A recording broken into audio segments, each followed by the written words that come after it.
Assalamualaikum warahmatullahi wabarakatuh. Kepada rekan-rekan sosial media dimanapun kalian berada, kembali di channel YouTube kami Pradi Cilacap. Dalam kesempatan kali ini saya akan sharing mengenai kewenangan pengadilan agama. Nah, sebelum saya memasuki topik ini, jangan lupa like, komen, share, dan subscribe di channel ini. Langsung saja masuk ke pembahasan ini mengenai kewenangan pengadilan agama. Bahwa berbicara mengenai kewenangan pengadilan agama pada umumnya, perkara yang diadili pengadilan agama adalah orang-orang yang beragama Islam atau orang yang telah melakukan akad secara Islam.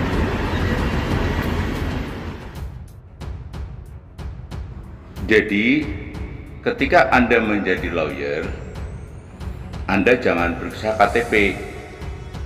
Yang Anda periksa adalah bukti nikah atau surat nikahnya. Jika ada orang yang pernah menikah secara Islam di kantor urusan agama, maka ketika terjadi sengketa apapun agamanya, pada saat ini maka bukti nikah itu yang mengikat.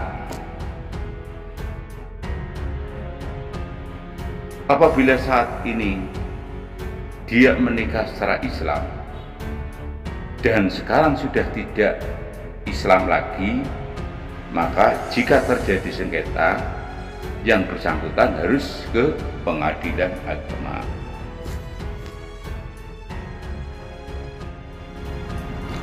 Kalau kita berkepentingan dengan pengadilan agama, maka pintu masuknya satu, yaitu harus adanya gugatan.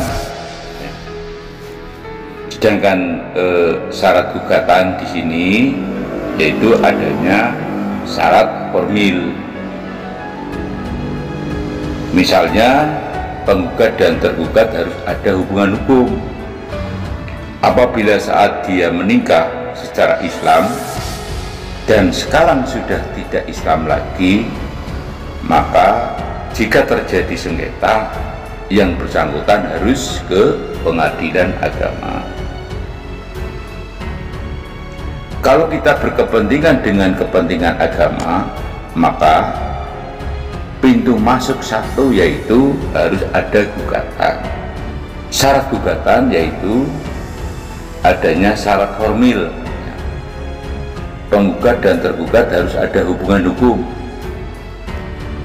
Karena jika orang masih berstatus tunangan, lalu sudah dikasih mobil, kasih rumah, lalu ditinggal pergi atau dirugikan, dan saudara gugat ke pengadilan agama, sudah pasti DNO atau ditolak. Ruang lingkup pengadilan agama itu adalah menyangkut sengketa perkawinan. Jadi sepanjang perkawinan itu dilaksanakan secara hukum Islam, terbukti dengan surat nikah yang dikeluarkan oleh kantor urusan agama, jika terjadi sengketa maka diadili di pengadilan agama, meskipun yang bersangkutan sudah tidak beragama Islam lagi.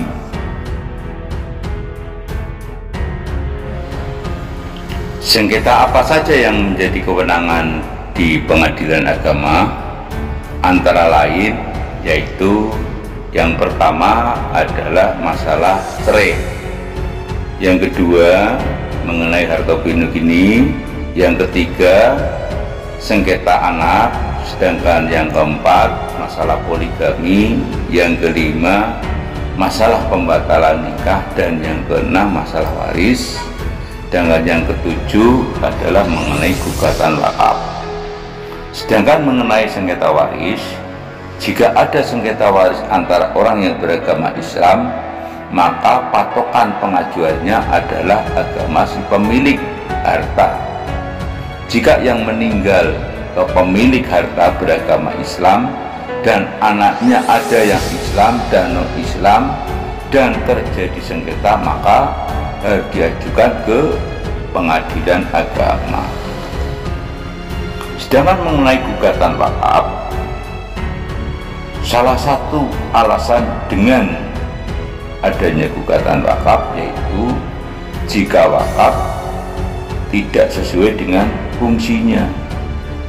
Jadi jika ada objek wakaf yang semula diwakafkan untuk sesuatu hal, akan tetapi dalam pelaksananya tidak sesuai, maka oleh ahli waris pemberi wakaf bisa mengajukan gugatan.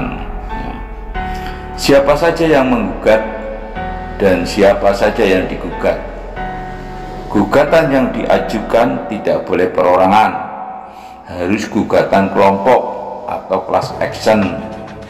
Siapa yang digugat? Yaitu pengurus masjid. Bolehkah seseorang mewakafkan seluruh hartanya untuk kepentingan umat dan anak cucunya miskin? Jawabannya gimana? Jelas tidak boleh dong. Maksimal yang boleh diwakafkan adalah 1/3 dari harta peninggalan.